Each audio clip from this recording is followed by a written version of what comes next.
Hi. In this connection, Shukadeva Goswami speaks in the 6th canto of Srimad Bhagavatam, 2nd chapter, verse 17, about the story of Ajamil, who began life as a fine and dutiful Brahmin, but his young manhood became wholly corrupted by a prostitute. At the end of his wicked life, just by calling the name Narayan Krishna, he was saved despite so much sin. Shukadeva points out that austerity, charity, and the performance of ritualistic ceremonies for counteracting sinful activities are permanent processes, but that by performing them, one cannot remove the sinful desires seen from the heart, as was the case with Ajamil in his youth. This sinful desire can be removed only by achieving Krishna consciousness, and this can be accomplished very easily by chanting the Maha Mantra or Hare Krishna mantra recommended by Sri Chaitanya Mahaprabhu. In other words, unless one adopts the path of devotional service, he cannot be 100% clean from all the reactions of sinful activities. Om Namo Bhagavate Vasudevaya. Om Namo Bhagavate Vasudevaya. Om Namo Bhagavate Vasudevaya.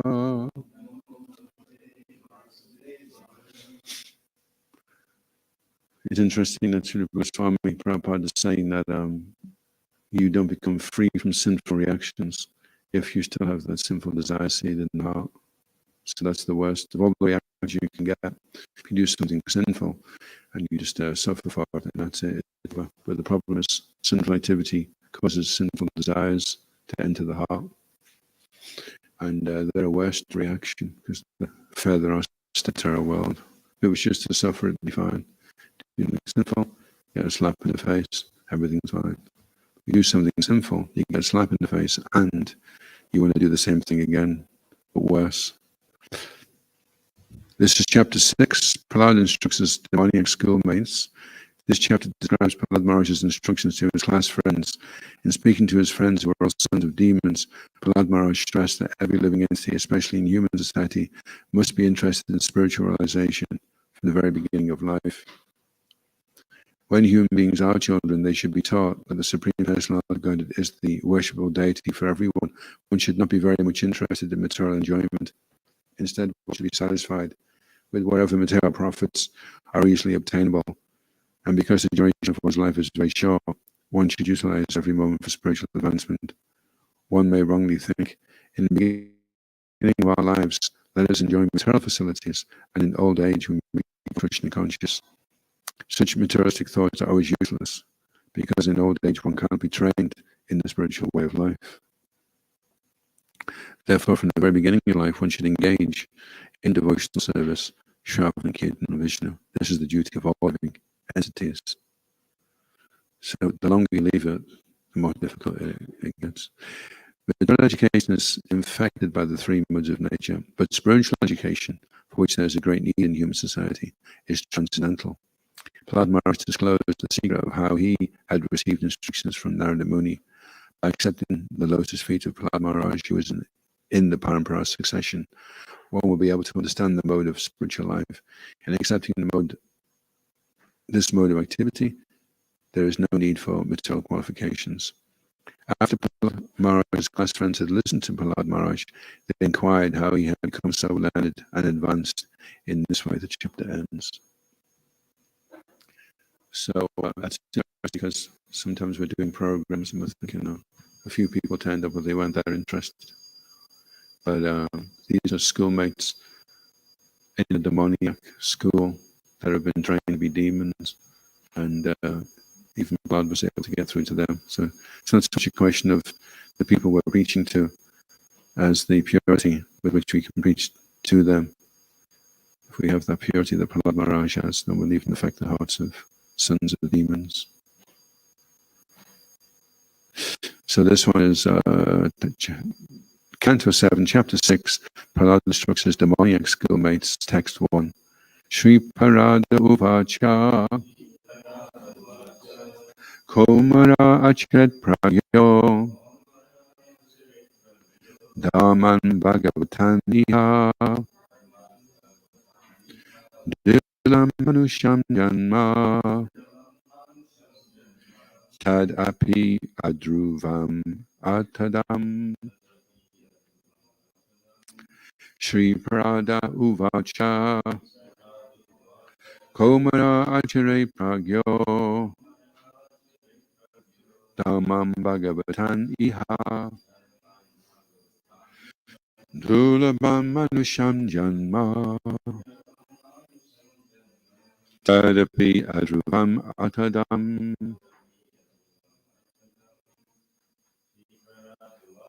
Shri Prada Uvacha Komaram Achere Pragyo Dhamam Bhagavatam Iha Dulabam Manusham Janma Tadapi Adruvam Atadam Shipravacha Komarachere Pragyo Tamam Bhagavatam Iha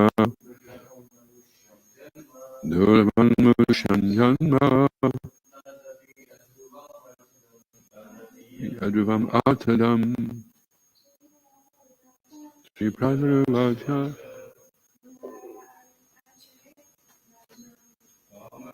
Achere Pragyo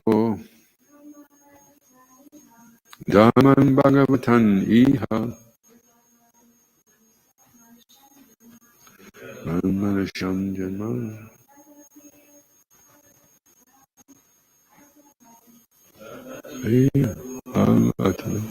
Shri Prabhupada Maharaj said, Komara, in the tender age of childhood, Achere should practice Prakya, one who is intelligent, Dhamman, occupational duties, Bhagavatan, which are devotional service to the Supreme Personality of Godhead,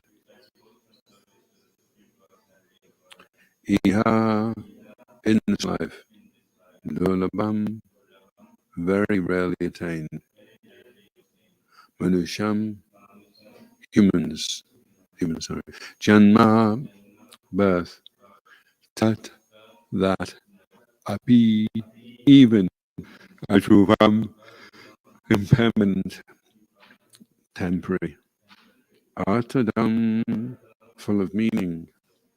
Translation. Prahlad Maharaj said, one who is sufficiently intelligent should use the human form of body from the very beginning of life, in other words, from the tender age of childhood, to practice the activities of devotional service, giving up all other engagements. The human body is most rarely achieved, and although temporary like other bodies, it is meaningful because in human life one can perform devotional service.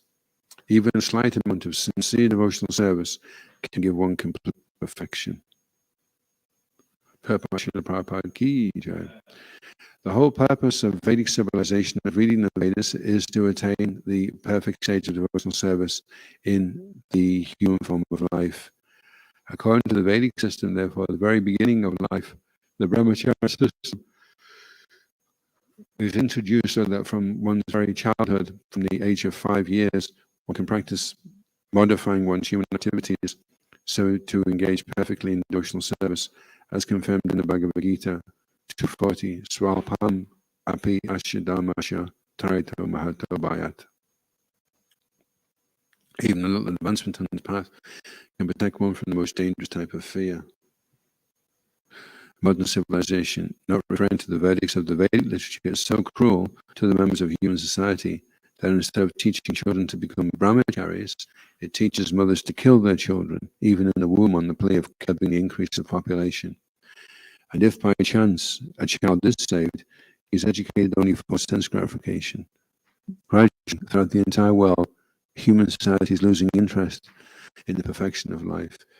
Indeed, men are living like cats and dogs, spoiling the duration of their human lives by actually preparing to transmigrate again to the species among the 8,400,000 forms of life. The Krishna consciousness movement is anxious to serve human society by teaching people to perform devotional service, which can save a human being from being degraded again to animal life. As already stated by Prahlad Maharaj, Bhagavatam consists of Shravan, Kirtanam, Vishnu, Smaranam, Padasevanam, Archanam, Vandanam, Dashyam, Sakyam, Atmanivedanam. In all the schools, colleges, and universities, and at home, all children and youths should be taught to hear about the Supreme Personality of Godhead. In other words, they should be taught to hear the instructions of Bhagavad Gita, to put them into practice in their lives, and thus to be strong in devotional life, in devotional service. Free from fear of being degraded by animal life. Following Bhagavatam has been made extremely easy in the age of Kali. The Shastra says, Harinama, Harinama, Harinama eva kevalam, kalonasteva katya anyata. One need only chant Hare Krishna Maha Mantra. Everyone engaged in the practice of chanting Hare Krishna Maha Mantra will be completely cleansed from the core of his heart and be saved from the cycle of birth and death. Omaganatamandasya Gananjana Shakaya Chakshunmilitam Yena Tasmai Shri Gurave Namaha Shri Chaitanya Manovistam Stapitam Yena Bhutale Swayam Rupa Kadamayam Dadati Swapadantikam Jaya Shri Krishna Chaitanya Prabhu Nityananda Shri Advaita Gadadha Shivas Adi Gaura Bhattavinda Hare Krishna Krishna Krishna Hare Hare Hare Rama Rama Rama Hare Hare.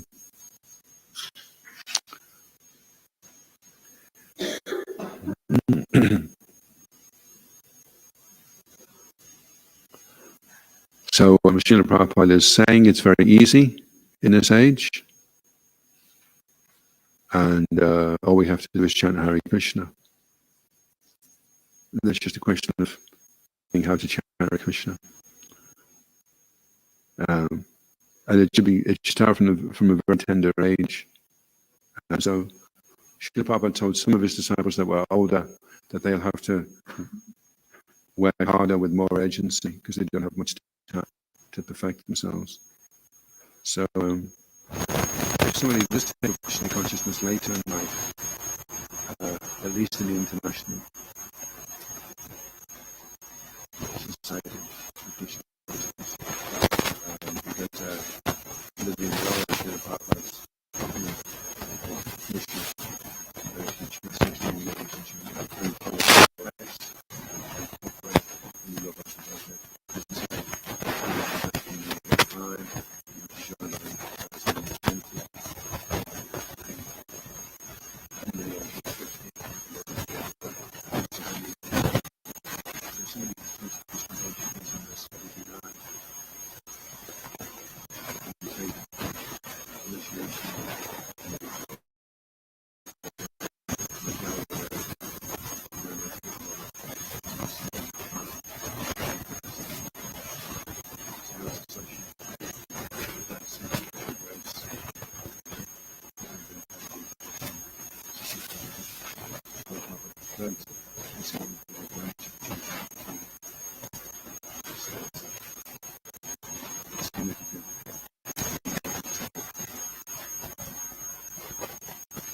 and there's other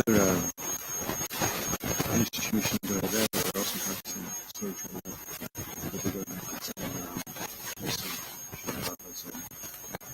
same rounds for he didn't do 4 rounds in 2 years. Some places are doing that, but even if they'll be okay. That's not going to be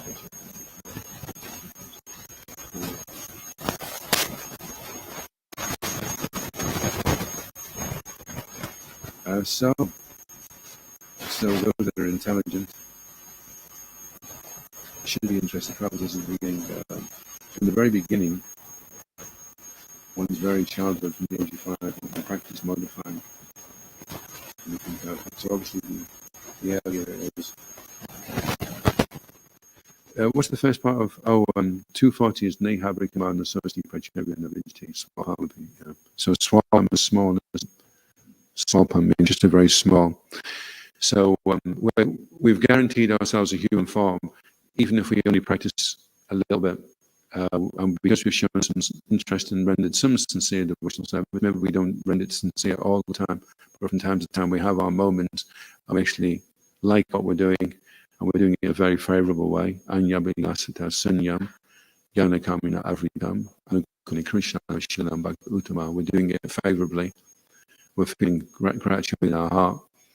And Krishna peeps over the clouds and says, oh, look, they're peeling the potatoes and they're really happy, or passing their books. That's really nice.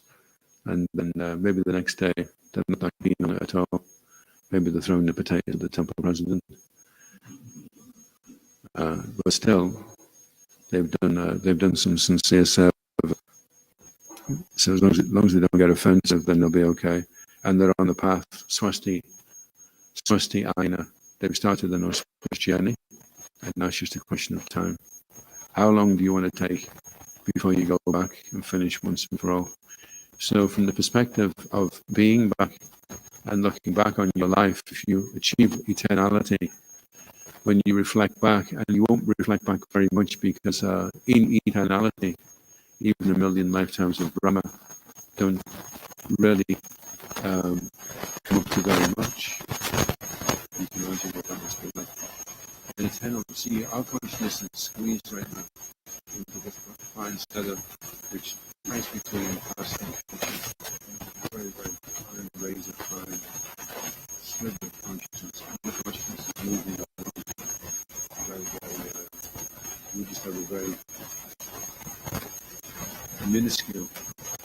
And imagine if that moment was expanded so encompassing that it encompassed past and future, and now was so big that everything can contain in the now.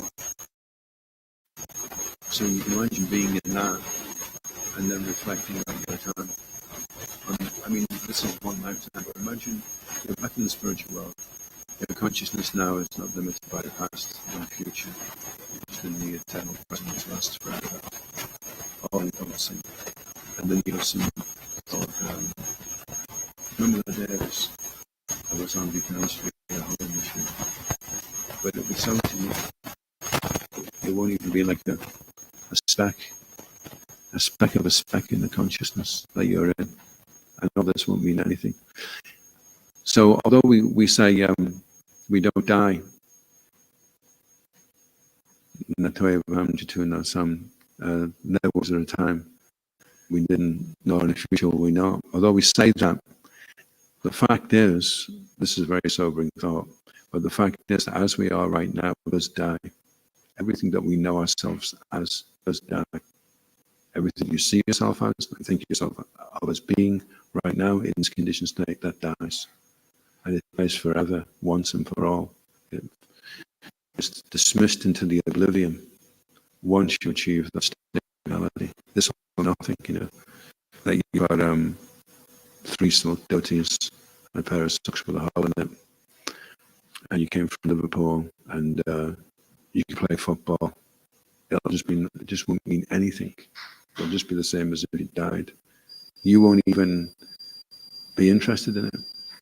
It'll mean nothing to you. You'll just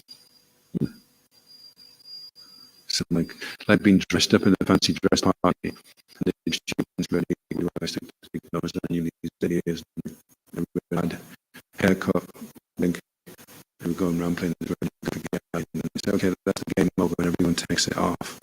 And then someone says, remember you were playing that really quick game? It's got nothing to do with me. So just imagine connecting with you, being back in the spiritual world now, and praying to yourself, oh, now that I'm in my Siddha Swarup, please help me to get free from all this.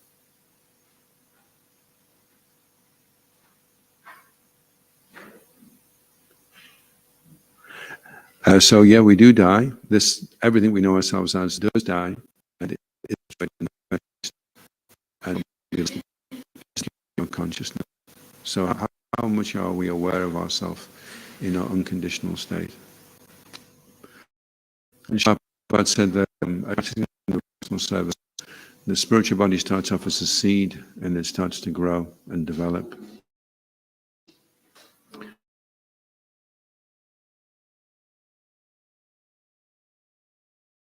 So as we take birth on a planet where Krishna is performing his pastimes, in a material body that looks the same as the constitutional body you have.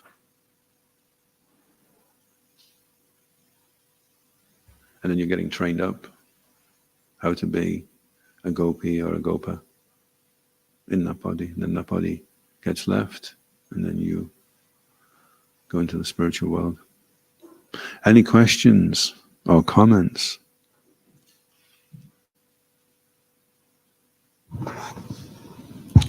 Hare Krishna, Prabhu. Hare Krishna to you. Thank you for the class. A small question that, as you were mentioning in the beginning of the class, we are all one branch of the Chaitanya tree, ISKCON, and our rule is to chant 16 rounds, follow 4 regulations. So, if one is doing that sincerely, but didn't get an opportunity to get initiated, and they leave their body, will they be able to attain the spiritual world, or like, but like they didn't had initiation, so they'll have to come back to get initiation? There's a verse. Don't know if I can find it. Just now. I put everything in my notes, and it says that the holy name is powerful enough that you don't have to wait for initiation. Srila Prabhupada also said that one who reads my books, I consider to be my disciple, Shiksha. So you're connected to Srila Prabhupada like that.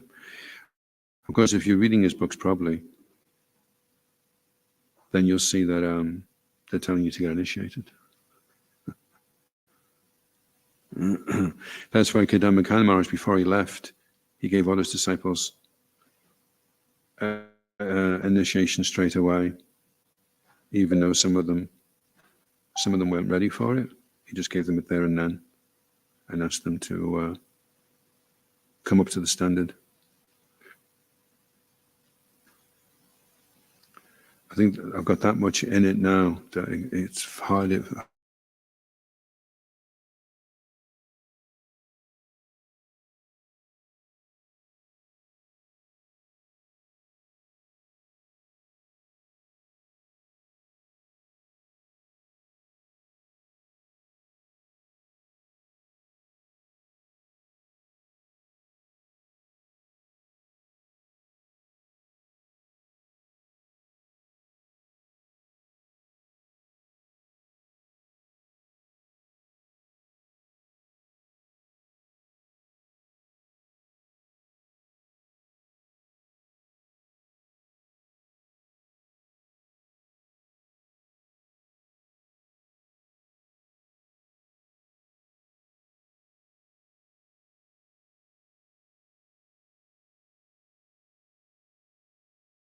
You've heard that that's what you're supposed to do, then you're a shishya already. You haven't been throwing a banana at anybody or getting a funny name, but because of that faith, you're connected by that.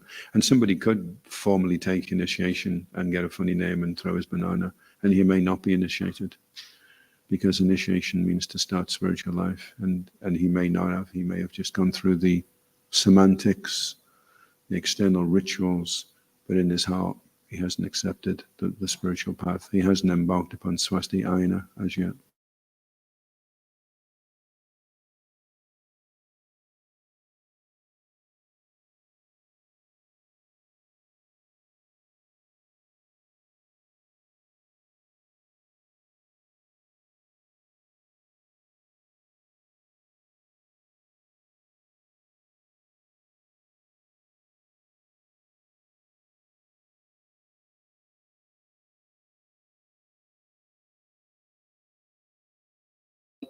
Taking Diksha, a devotee is fully able to surrender himself.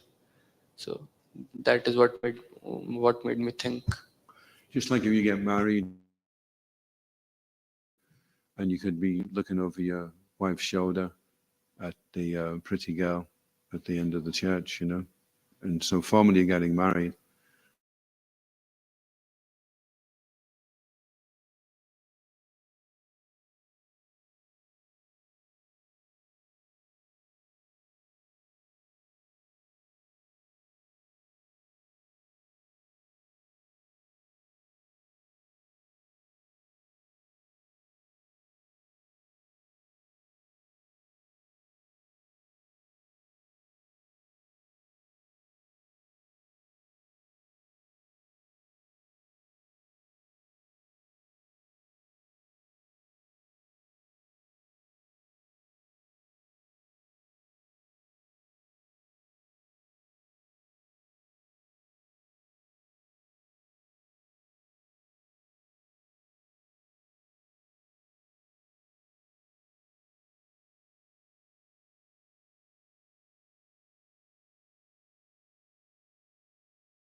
as you go on in your own life, devotees that you've served with will die, and some of them will go back to Godhead and you knew them, and then you can pray to them and they'll hear you praying.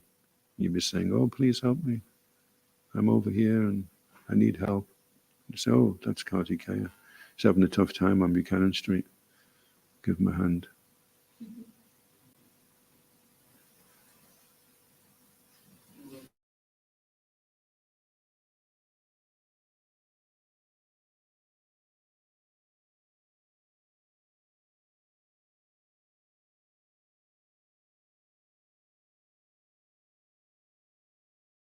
But then I haven't read.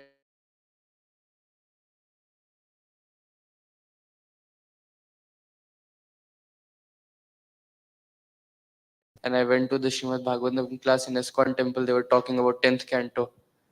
So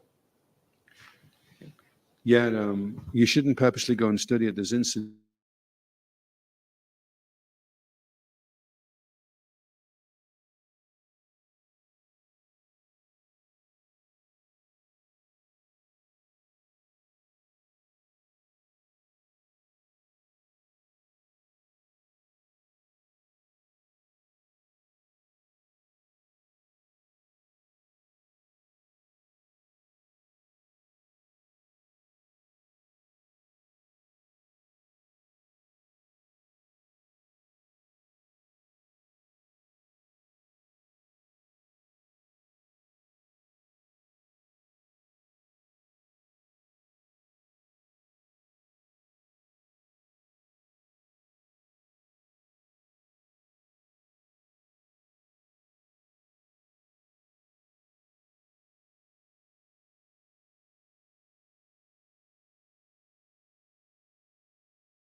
Once you start falling behind and straggling, and all kinds of weird and wonderful things can happen.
All the other parts of the body are involved. They know that they won't be able to perform.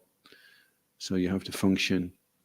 And so that's the challenge, because people say, I love Srila Prabhupada, but I can't stand him and I can't stand him and I don't want to work with him. But Prabhupada's saying, well, if you love me, then you'll cooperate. If you actually love Srila Prabhupada, then you'll find a way to either cooperate or to distance yourself in such a way that you don't become offensive to that devotee. You just Krishnati Yashikarita Manashadriyata in the mind, you respect them. Very nice. He's chanting, very good. But I keep a distance. And Rupa Goswami he's laying it on you to work it out. You have to work it out for yourself. Am I doing this for pratishta? Am I becoming attracted? Am I becoming attached to becoming am I using the society of devotees to further my false ego? Or am I actually serving the devotees to actually want to see them excel in their Krishna consciousness and nourish them? So, and then the ability to discriminate that person I'm going to reveal my mind to. He's devoid of the propensity to criticize others. So him I'm going to serve and take shelter of. This one, he is fully committed to serving the deity, and he's fully initiated. So I'll offer my humble obeisances to him. And this one, he's okay. He's a bit dodgy, a bit of a dodgy character, but he's, he's chanting. He's on the path. He'll get there one day. I'll respect him in my mind. I won't be offensive to him, but I certainly won't be going over and revealing my mind to him and asking for his advice. And you have to work it out. If you're told, I want you to go to Edinburgh today, and I'm giving you £3,000, I want you to pick up a really nice 22-carat gold necklace for the deities. You got to figure out who's trying to rip you off and who's got the genuine stuff. It's not offensive to do that, to discriminate. It's become a very bad word these days, discriminate. Oh, he's discriminating, It's just a sign of intelligence. You pick and choose your company, and you can be nice to everybody, but you don't want to hear their opinions. You want to stay distant from that, aloof from that.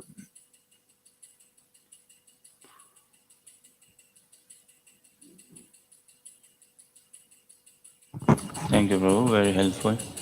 Does this mean then there is no scope for criticism in Krishna consciousness, criticizing a devotee? Yeah, devoid of the propensity to criticize is different from pointing something out. If someone, it's said that to be known without support is the worst type of way to be known. So to be known by somebody without support is the worst way of being known. So if I say, I know you, and then I give a breakdown on where you're at, but I'm doing it without any support. I'm not going to try and support you. I'm just going to, you're a nonsense, you're a this, and there's no support there. It's the worst way of being known. On the other hand, somebody may know you, and he may be giving you support. In that book, Taking Care of Krishna's Devotees by Naranjan Swami, he says, the greatest resource a devotee has in his spiritual life is constructive criticism. And sometimes you may be trying to say to a devotee, Prabhu, can you clean the cooker after you've been using it? Because otherwise I come in the kitchen and I'm cleaning up all your mess after you. But that devotee may not see that that's just you trying to help him to come to a better standard in the kitchen. He may just take that as criticism. Oh, why are you always getting on my case? I'm walking out of the kitchen if you're going to speak to me like this. So because of his false ego, he can't see that that's constructive, that that's going to help you become a better. It's Radharani's kitchen. What are you doing making a mess of Radharani's kitchen? Therefore, you don't realize you're in Radharani's kitchen. So you're physically there, but you're not there in the right consciousness. So being able to accept that type of constructive criticism generally means you have to cultivate a relationship with the person where he feels that you're his well-wisher, and then when you say to him, Prabhu, this is below the standard, this is not acceptable, he can accept that. Oh, well, he's my friend, and he's not doing it because he wants to hurt me or criticize me. So it's not enough to just know how to criticize people and say, oh, you didn't do the arti right, you didn't do that right, you didn't do this right, you didn't do that right. If you don't have a relationship with the person where the person feels that you love him and respect him, then he's not going to be able to accept it very easily. It's like non-violent communication. Non-violent communication is, if you said to the person, don't slam that door, you stupid fat pig, then you've got very little chance of that person not wanting to slam the door again. But if you say to him, my dear Prabhu, when you slam the door, it crushes my heart, and I'm traumatized for like 30 minutes after that. I can't chant, I can't read. Then the person thinks, oh, I'm so sorry, So revealing your feelings and your needs, people don't like to do that because it makes them vulnerable. So instead they just attack, So constructive criticism is, you say to the person, I understand that you're very highly strung, and you're a very nervous person, and you're very insecure, and that's why you do things in a very kind of distracted and erratic way. And I know that you need to feel loved and appreciated because of that insecurity. But at the same time, when you're like this in Radharani's kitchen, then it's not pleasing her, and I want you to be in a situation where you're pleasing when you're serving.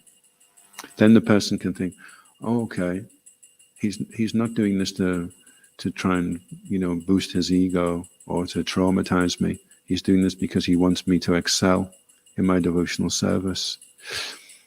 So it's the fine art of how to be able to provide feedback in such a way that it can be taken. Because if the feedback isn't taken, then it becomes counterproductive.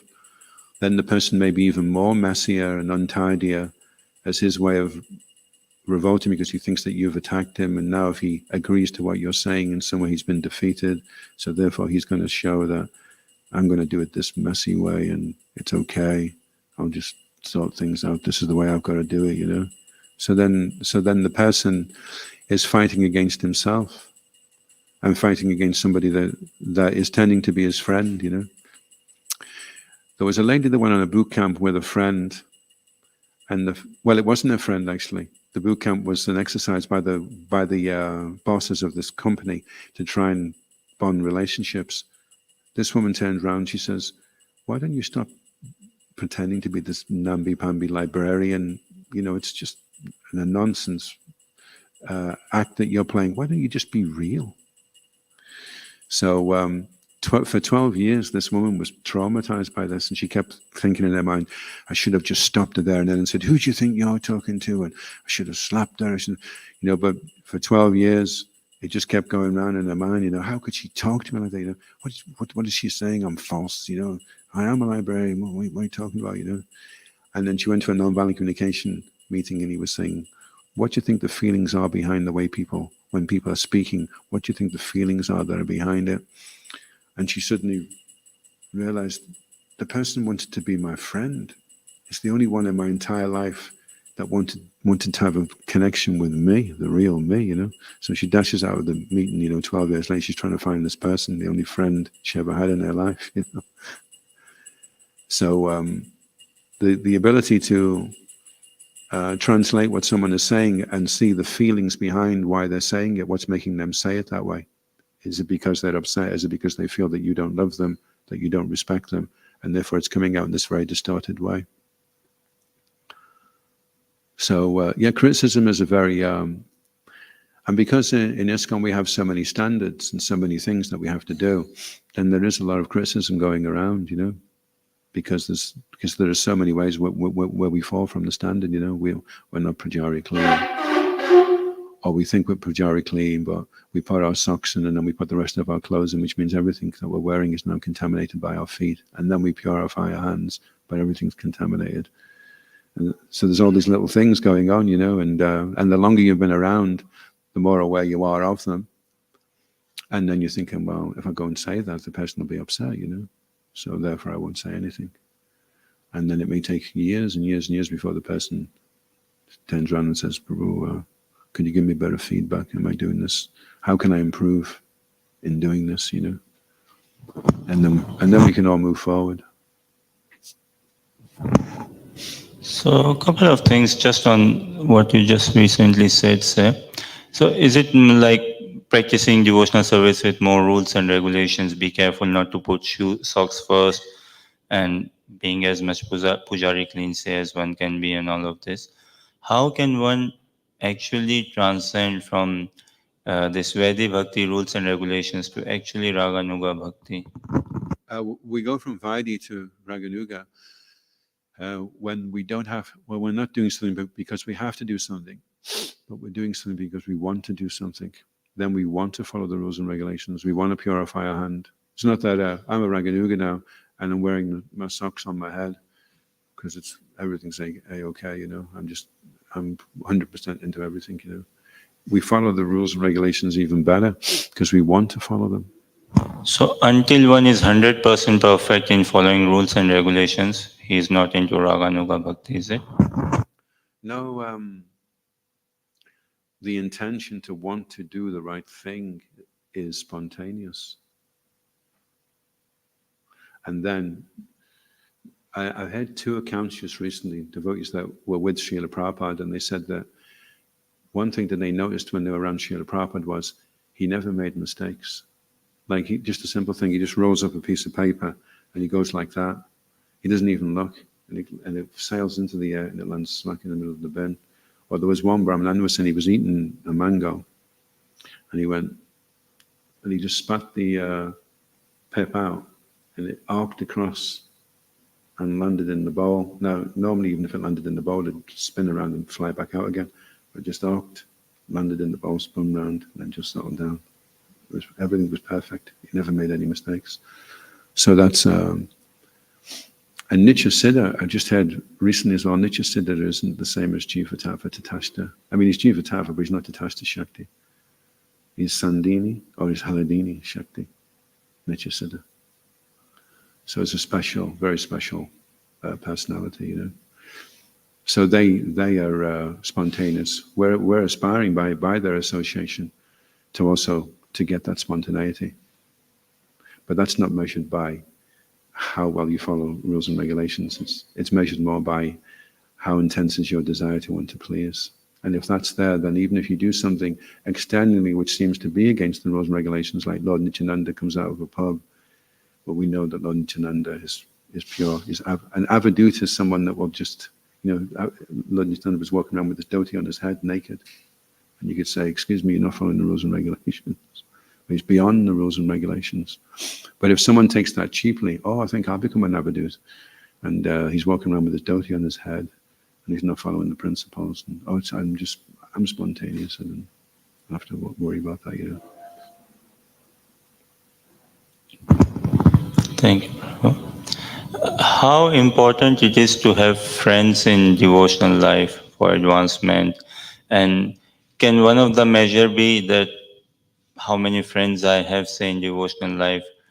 Could it be a parameter to see, okay, yes, he's a very advanced? You have to define friend.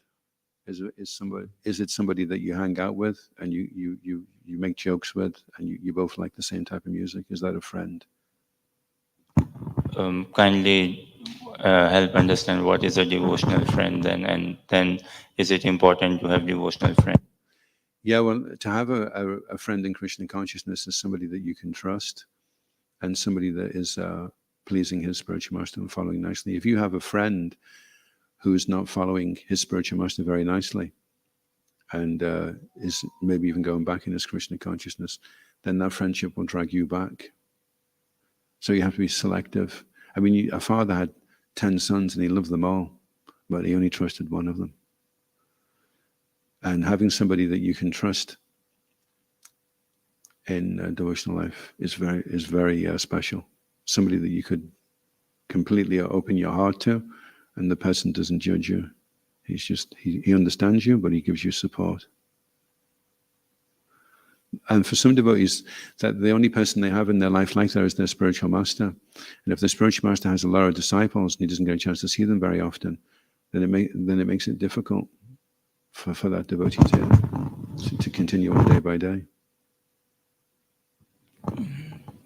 So why is it then some spiritual masters having so many disciples, or what did Prabhupada say, or wouldn't it be a bit discouraging for some disciples to know that, okay, I don't have that regular connect, say personal connect and all? You see, like... Well, if you choose a spiritual master, if you decide I'm going to choose a spiritual master that's local and that I have access to, and I can see him all the time, and I think Kripa Marvowitz once a week, isn't it? He speaks with his disciples, you know. Or you could choose somebody that's got already 50,000 disciples and know that probably the only time you're going to get any interaction with them is maybe a smile at Vyasa Puja.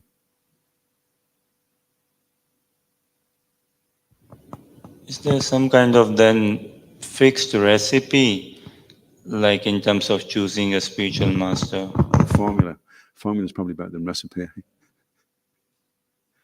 Yeah.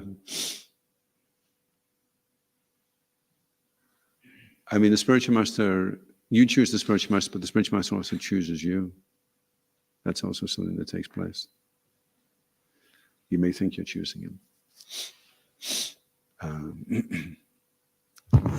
And then the disciple, the spiritual master has to be bona fide, and the disciple has to be bona fide.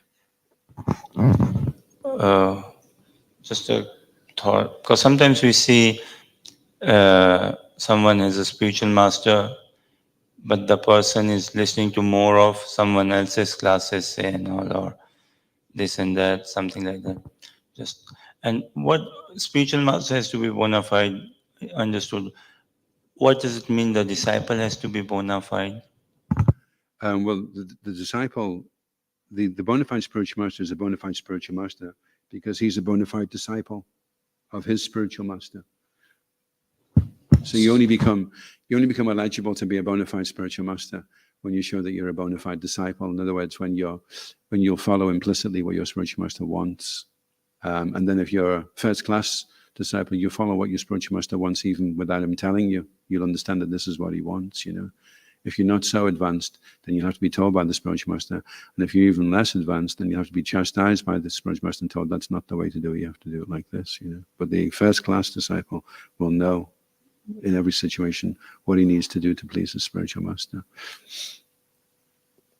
And then you have shiksha, you have diksha, and not always, but the ideal thing is your diksha is also your shiksha guru.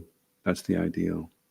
But otherwise, then you can have shiksha gurus. So the diksha spiritual master initiates you, and then he says, work with your authorities, and then you have to find somebody in your life who's devoid of the propensity to criticize, but who you can reveal your mind to, your heart to, and he can help you. You can guyam akati prichati. You can reveal those secrets. It's part of our sadhana actually as well. Guyam akati prichati dadati pratiginiti. It's like we have the feast on Sunday. The reason we're doing that is a living exchange. And then we have, and Srila Prabhupada actually says the real deity principle is that someone leads kirtan and he gives the taste he has for the holy name to the people that are responding. He says there in the purport.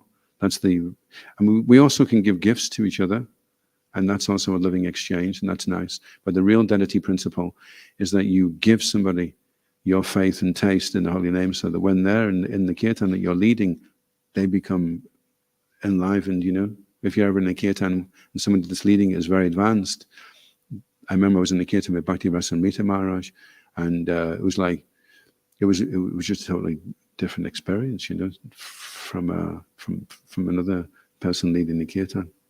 That potency was there, you know. And then guyam akiti prichati, you find somebody that you can reveal your heart and mind to. That's part of the sadhana. If you don't do that, you may think, oh, well, I can't be bothered with all these feasts, you know, and I'm following this microbiotic diet, and I haven't got any money, so I can't give anybody any gifts, so forget that. I don't want any gifts either, it's all sentimental. And I don't want to bother revealing my mind. I'll just chant, and I'll pass out books and peel potatoes and follow the principles, and I'll be okay, you know. I'll take my chances. But you're neglecting the process of the sadhana process. It's an important part of the whole process. Find somebody you can open up to, and then bare your heart and say, well, I've got these things going on, I've got these doubts, I've got these fears, I've got these insecurities. And then immediately a problem shared is a problem halved. That's why Maya doesn't like us doing that. She likes to isolate us. And instead of being selfless, we become selfish, shellfish. Because the shellfish has a shell around it. And if you're a shellfish, then you don't open up, protecting yourself. Hare Krishna Prabhu, just on the line of what you and Ananda Vigra Prabhu were talking about. So when it comes to friend and devotional life, so let's say like my personal example, like I have a devotee friend in India, very nice, all the Vaishnava qualities, very humble, sweet, decent, only have prasadam. But you know, like he's not from ISKCON, so like his guru, due to his guru, like he have got some little bit of Mayavadi conception of like, you know, philosophy in him. So when someone talks apasiddhanta in front of you and you care about them, and like they have all the Vaishnava etiquette, so how you should react by listening to apasiddhanta? Well, Prabhupada said the highest principle is to serve yourself first. So your main concern is to establish yourself on the platform of Nishta, become a Majjhima Adhikari, and that'll keep you busy for 10, 15 years. And then after that, you can look at throwing the rope out to help others, you know. The first principle, the highest principle is, first of all, save yourself. You've been given the philosophy, you understand this is Maya body, you understand this is aprasampadaya, so you act upon what you know to be the truth, you become realized in that, and then you can help others. ISKCON Guru Vrinda ki, Srila Prabhupada ki, Gaur Premanandi. It's beautiful how you conduct the classes and these questions and answers from all broad variety of topics which we generally don't get to discuss. Thank you, Prabhu. His Grace Adhoksaja Krishna Prabhu ki.